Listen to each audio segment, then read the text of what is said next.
Hello guys, कैसे हैं आप लोग। उम्मीद करते हैं खैरियत से होंगे। रात के तकरीबन 2 से ढाई बज रहे हैं। दिन के लिए दोस्तों माजरत चाहूँगा, वीकेंड वाला दिन था तो फैमिली के साथ बिजी थे, फैमिली को टाइम दे रहे थे। उम्मीद करता हूँ आप लोगों ने भी आज का दिन जो है फैमिली को दिया होगा। जाहिर है दोस्तों, हफ्ते के 6 दिन अगर चार्ट्स को दे रहे हैं तो कम से कम एक दिन जो है फैमिली को देना चाहिए, ताकि फैमिली को भी याद रहे कि भाई हमारी फैमिली का मेंबर है ये। हर वक्त काम जो अच्छा नहीं होता, थोड़ा जहन फ्रेश करने के लिए आपको थोड़ी सी छुट्टी भी लेनी चाहिए। तो वही मेरे भाइयों हमने आज ली और आज पूरा दिन जो है वीडियो नहीं आ पाई। बहरहाल दोस्तों देर आए दुरुस्त आए, अभी इंशाल्लाह वीडियो बनाने जा रहा हूं और यहाँ पे थोड़ी देर के अंदर जो है ना वीकली क्लोजिंग होने वाली है। तो यहाँ मार्केट को एनालाइज करते हैं, देखते हैं कि मार्केट की ओपन होने से पहले इस टाइम क्या सिचुएशन चल रही है। और चार्ट पे दोस्तों बिटकॉइन के मैं ऑलरेडी मौजूद हूँ। बिटकॉइन चल रहा है 67,800 के ऊपर, यानी दोबारा बिटकॉइन दोस्तों 68,000 की रेजिस्टेंस पर इस टाइम मौजूद है। अब यहाँ दोस्तों वीकली का चार्ट मेरे पास ओपन है और आप लोग जानते हो कि रिसेंटली मार्केट ने एक बहुत बड़े फंड को हैंडल किया है, जहाँ पर इजराइल ने ईरान पर हमला किया।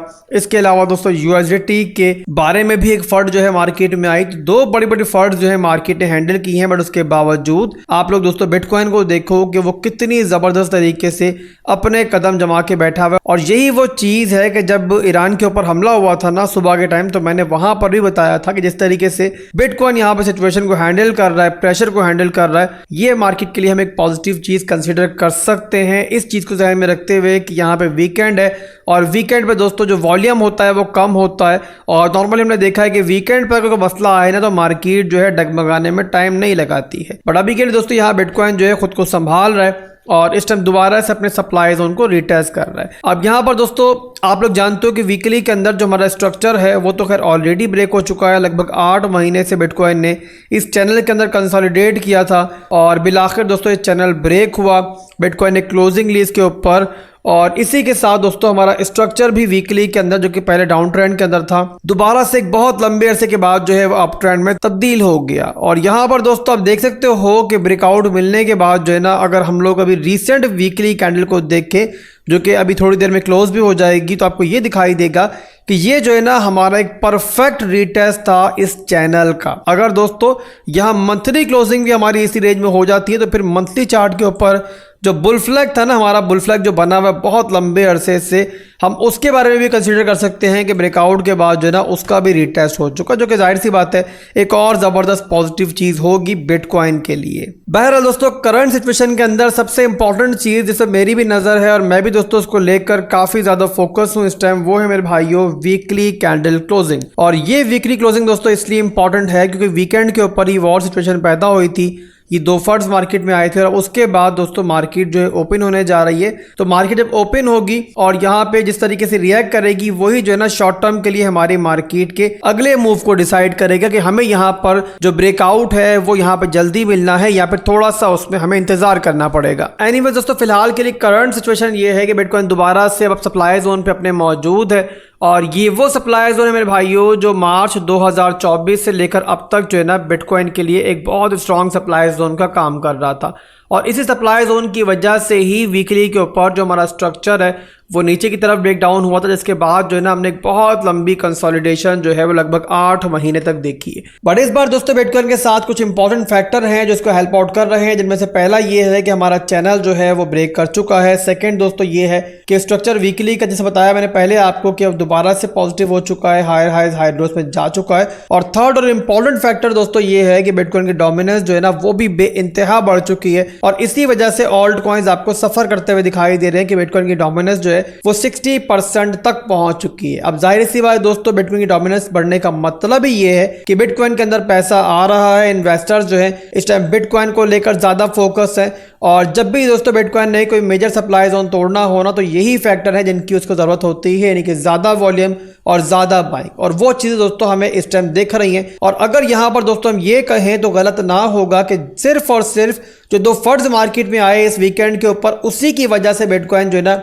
स्टिल हमें 70,000 से नीचे दिख रहा है और 68,000 के ऊपर एक रेजिस्टेंस लेता हुआ दिख रहा है। अदरवाइज दोस्तों अगर ये सिचुएशन ना पैदा होती तो जिस तरीके से दोस्तों ETF बाइंग चल रही थी, बिलियंस ऑफ डॉलर्स दोस्तों इन्वेस्ट कर रहे थे लोग, तो यहाँ बहुत जल्द जो है ना हमें यहाँ पे ये रेंज जो है टूटती हुई दिखाई देती। तो यहाँ पे मेरे भाई थोड़ी बहुत डिले जो हमें दिख रहा है इस रेंज के टूटने में, वो इसी वजह से दिख रहा है कि यहाँ मार्केट में कुछ फंड जो है हमें देखने को मिली है। और इसके अलावा दोस्तों अगर हम नजर डालें 4 घंटे टाइम फ्रेम के अंदर, यानी कि इंट्राडे लेवल के अंदर, कि बिटकॉइन का स्ट्रक्चर किस टाइप का चल रहा है। तो उसके लिए मुझे जाना पड़ेगा 4 घंटे के चार्ट के ऊपर, वहाँ आपको दिखाते हैं कि 4 घंटे के अंदर हमारा ट्रेंड क्या चल रहा है।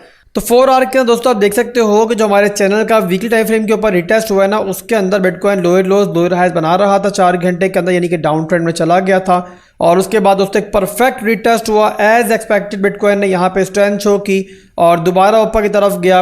और इसके बारे में मैंने आपको अपडेट भी दी थी कि हमारा स्ट्रक्चर जो है वो दोबारा ऊपर की तरफ ब्रेकआउट कर चुका है, यानी कि परफेक्ट रिटेस्ट भी मिल चुका है और स्ट्रेंथ भी मार्केट में दिख रही है। और उसके बाद जब यहाँ पे हमारी सपोर्ट दोबारा रिटेस्ट हो रही थी एक और लेग अप के लिए, तो वही मौका था जहां पर जो है ना ईरान के ऊपर इजराइल ने हमला किया, यहाँ मार्केट मौजूद थी। और इसके बाद दोस्तों आप देखो कितनी ज़बरदस्त तरीके से जो हमारी रिटेल मार्केट है उसने इस सिचुएशन को, इस फंड को हैंडल किया है कि बिटकॉइन उसके बाद रिट्रेस तो हुआ है, बट ये आटे में नमक के बराबर रिट्रेसमेंट थी।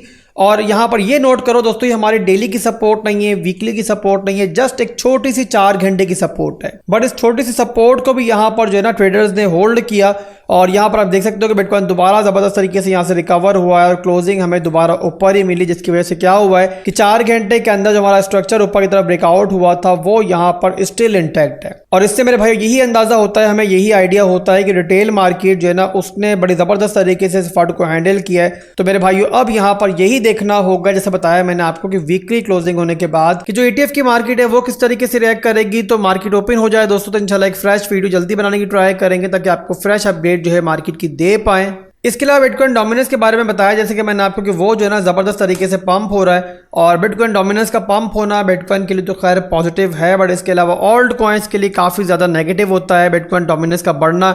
ये दिखाता है हमें कि मार्केट जो है इस टाइम बिटकॉइन के अंदर ज़्यादा इंटरेस्टेड है और ऑल्ट कॉइन से निकल कर भी पैसा जो है बिटकॉइन के अंदर जा रहा है। और जिस जगह दोस्तों इस टाइम बिटकॉइन डोमिनेंस मौजूद है ना, इससे पहले मार्च 2021 के अंदर बिटकॉइन मौजूद था यहाँ पर, उसके बाद दोस्तों अब आके बिटकॉइन दोबारा इस रेंज में पहुंचा है। और अब यहाँ पे दोस्तों इससे ऊपर जस्ट ऊपर जो है ना एक मेजर सप्लाई जोन है बिटकॉइन डोमिनेंस का, जो बनता है हमारा 60.87 से लेकर लगभग यहाँ पे 63.31%। और यहीं से मैं एक्सपेक्ट कर रहा हूँ कि डोमिनेंस एक बहुत ज़बरदस्त किस्म की डाइव, एक डीप डाइव जो ना इस टाइप की डाइव जो आपको दिख रही है यहाँ पर मार्च के महीने के बाद से, वो हमें दोबारा से देखने को मिल सकती है। और जिस टाइम दोस्तों ये डाइव लगेगी ना, तो वही मौका होगा जहाँ पर ऑल्ट कॉइन्स आपको ज़बरदस्त तरीके से पंप करते हुए दिखाई देंगे। तो यहाँ पर जितनी बार भी आप लोग अपनी स्पॉट की होल्डिंग्स को लेकर, अपनी ऑल्ट कॉइन्स की होल्डिंग को लेकर सवाल करोगे मुझसे कि आसिफ भाई वो नेगेटिव है, वो ब्लीड कर रहे हैं ऑल्ट कॉइन्स, उनका हम क्या करें, तो उतनी ही बार मैं आपको जवाब दूंगा कि जस्ट होल्ड। अब ये सवाल आप मुझसे एक दफ़ा करो, 1000 बार करो, ज़ाहिर जवाब तो मेरा यही रहेगा कि ऑल्ट कॉइन का सीज़न अभी आना है, वो अभी आया ही नहीं है, तो उसको लेकर आपको टेंशन लेने की कोई ज़रूरत नहीं है। अब जाहिर सी बात है मार्केट को हम टाइम नहीं कर सकते, बट ऑल्ट कॉइन्स की रैली दोस्तों बहुत ज़्यादा दूर नहीं है और हमें एक बहुत ज़बरदस्त ऑल्ट कॉइन की रैली जो है इंशाल्लाह बहुत जल्द दिखेगी। बट उसके लिए जाहिर सी बात है पेशेंस ज़रूरी है, और जब पेशेंस का मैं नाम लेता हूँ तो वो ज़ाहिर आपको हज़म नहीं होता और उस पर आप कहते हो कि आसिफ भाई कितना और वेट करें, तो मेरे भाइयों वेट तो करना पड़ेगा। अगर पैसा बनाना है तो वेट तो करना पड़ेगा, इतना आसान पैसा बनाना नहीं होता। और वही चीज़ जो पैसा बनवाती है आपसे वो है दोस्तों आपके पेशेंस। तो अभी के लिए दोस्तों बस इतना ही था। मार्केट ओपन होने के बाद इंशाल्लाह दोबारा मिलेंगे फिर से एक नई वीडियो के साथ। दुआओं में याद रखिएगा। अल्लाह हाफिज़।